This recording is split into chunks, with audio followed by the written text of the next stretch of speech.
Some of these games have just been like.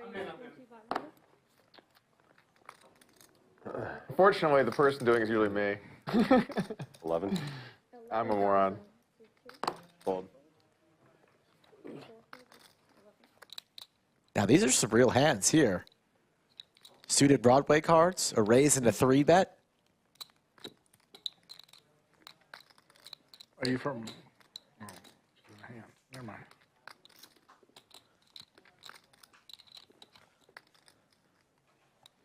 I was like, man, why did I ever think I was going to get ace deuce to fall? Well, when at least he had an ace. Action Dan is going to make the call. In this wild hand for CoinPoker, we are playing 200, 400, 800 at the Lodge, where a whole bunch of wild things happen. In this hand, $250,000 deep. They fold around to Action Dan in the low jack seat. He makes it $2,500 with ace jack of spades. Over around to Hook in the cutoff with king queen of diamonds.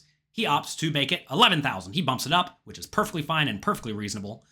Back around to Action Dan. He decides, only little action today. He does not fight fire with fire. He opts to call. Let's go to the flop. I don't think you were trying to get ace deuce to No, but I still thought it was a tough spot. And hits. how How about that? Action Dan just flops a boat. That's not what you're trying to get. When you run a big bluff. Runner royal, right? It's possible. We've seen it before. No. But when you run a big bluff and then Just a flat hoping that Hook catches up in The some way. flop is an action flop for Action Dan. It is ace, ace, jack, 2 hearts, 1 diamond, giving Hook the back door royal flush draw. Action Dan with the super nuts checks.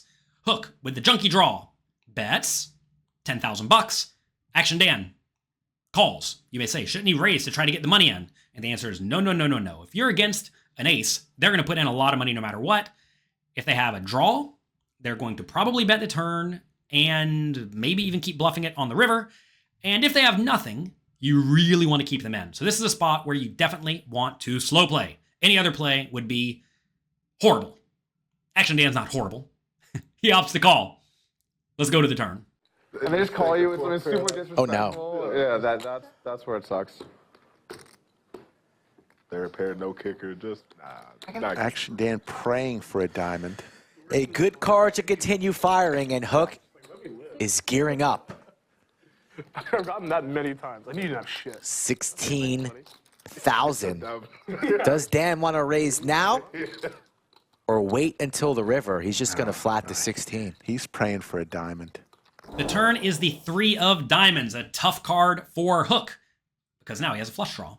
Action Dan checks. Hook bets 16,000 into the $43,800 pot, which is perfectly fine and reasonable because if he is against a jack or a lower pocket pair, or even against hearts, he's probably not going to get raised all that often, and he can get some of those hands to fold, which is fine. Also, if Action Dan does have a heart draw, King Queen of Diamonds actually beats it. So this is a pretty reasonable hand to go for a turn bet, as long as you don't expect Action Dan to bump up the action and check raise you, which again shouldn't happen all that often when the board is paired and Hook obviously has ace king, ace queen, ace jack, pocket jacks, maybe ace 3 in his range. So I like this bet. Action Dan continues to slow play. I don't know how he got his name. Let's go to the river. Although in fairness, I've given that speech too. I'm like, you idiot, tried to bluff me? There's the diamond. Hook is just, it's a tough day for Hook. Hook now beating hands Oh my God. like ace king, ace queen, ace 10. And it is the nut diamond flush there. That's no good. Flopped, dead. Here comes the boom.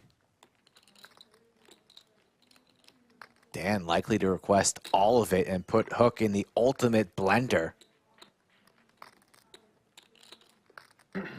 Table now silent. There's a place called Hudson on the all in. All in. Yeah, no. And Hook. Can't believe it. He can't believe it. The river is the 6 of diamonds, an absolute disaster for Hook. And, well, it means a whole lot of action for Action Dan. Action Dan again checks. as you definitely should. Do not get fancy and lead or anything like that. Don't think I need to bet because they might check it back with an ace. No, no, no, no, no. Check and give Hook every possible opportunity to bluff because there are a whole lot of potential bluffs in Hook's range in this scenario. So, Action Dan checks. Hook makes a very reasonable value bet. The pot's 76,000. Hook goes 53. But then he gets the bad news, and Action Dan puts them all in.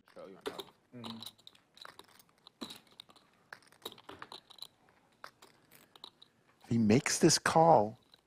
It's the third largest pot in large live stream history.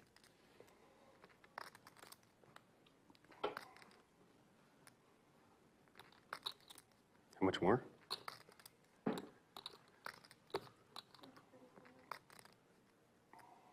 Like 250,000 totalish. Maybe more. Can you get away here? Too much? Or The way this hand's played out?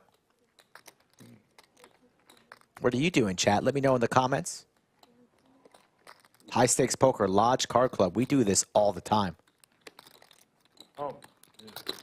Yeah. Nick actually also works part-time. Yeah, that's a deal, right? Trust me, you host enough games or whatever. You got to keep track of people's money. Anastasia making the count. I think you'd be a good dealer. You know? And dealing the fire. You know, we were playing you with the bike, and the deal, every time we get all in, you run it twice from where you're at. Hook is giving it a lot of thought here because I think he realizes that it's kind of hard to find a bluff in this situation. So what I want to know is what hands do you think Action Dan will turn into a bluff on this river that, remember, will call a pre-flop 3-bet, check call the flop, check call a chunky bet on the turn, and then check rip it in over a chunky river bet. Take a second, think about it, and let me know in the comment section down below what you think Action Dan's bluffs look like. And while you're down there, click the like and subscribe button for me. The dealer kept trying to run 2 full boards regardless. We got so frustrated, I literally dealt the rest of his down. There were some unhappy managers out there. Yes, there were. I told him, I was like, dude, we can't have this guy up every hand. Like no spare dealers in the room. We called before, we're like, we need another dealer. We don't have any backups. I was like, we need a deck. If you want your share of $100,000 that I'm giving away in free roll poker tournaments over the next year, check out pokercoaching.com/freeroll. It's just for the poker coaching community on CoinPoker. Get that money. Let's get back to the hand.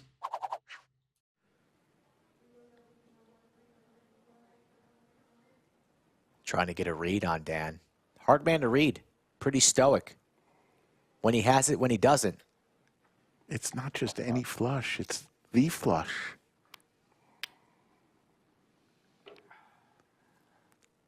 It's hard to have ace-3, ace-6.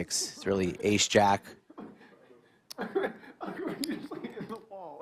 Could be the pocket jacks, pocket threes, maybe. You need to put some padding on there just in case. No, we don't have padding on the wall. I agree. Padding on the wall. Mandatory. No. Maybe some orange tape. You know. Believe it or not, but so far, both these players have played good, strong GTO poker throughout this hand. The question, though, is, will Action Dan find the GTO bluffs on the river?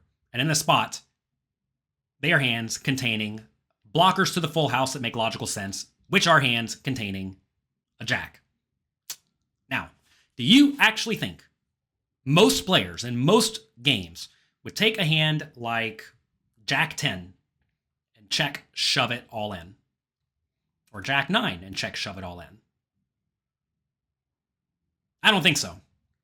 So, given most players in most games will not find the adequate amount of bluffs, and I'm not taking anything away from Action Dan here, so far he's played perfectly, maybe he does. Just saying in general, if you watch this YouTube channel, most players don't check raise bluff the river often enough, especially in spots like this, for a ton of money. The question then becomes, does King, Queen of Diamonds beat any value raises? And I don't think it does. In this spot, notice the King, Queen of Diamonds blocks a lot of Action Dan's potential flushes. And Action Dan may not even check shove those on the river either. So we need Action Dan to be bluffing with a hand containing a jack. Maybe we need him turning a hand like ace X suited into a bluff, which, you know, should not really happen, but maybe he does. But if he's not going to do that, king, queen of diamonds goes from a really, really good hand to just a bluff catcher. And if your opponent's under bluff and they won't value raise with worse, it becomes a nasty fold. I certainly won't fault it, Hook if he decides to call, but this is a spot where I think ranges have become really, really condensed in general. Not necessarily with these two players, but in general. And if that's the case, you got to make some big folds. Take your time, sir. $155,000, real money, real feelings, real pain. Oh my God. Yep. Good bet. Good check on the river. $493,400 pot in 5 hands. Ouch. That was disgusting. Hook gives it a lot of thought, finally makes the call, and has shown the bad news. And again, I certainly don't fault Hook for finding the call in this spot because, well, king, queen of diamonds is great. Also, I don't know how Action Dan plays. If Action Dan actually is an action player, the call becomes far more reasonable. But super bad run out for Hook, and this time he can't get off the hook. I'll talk to you next time.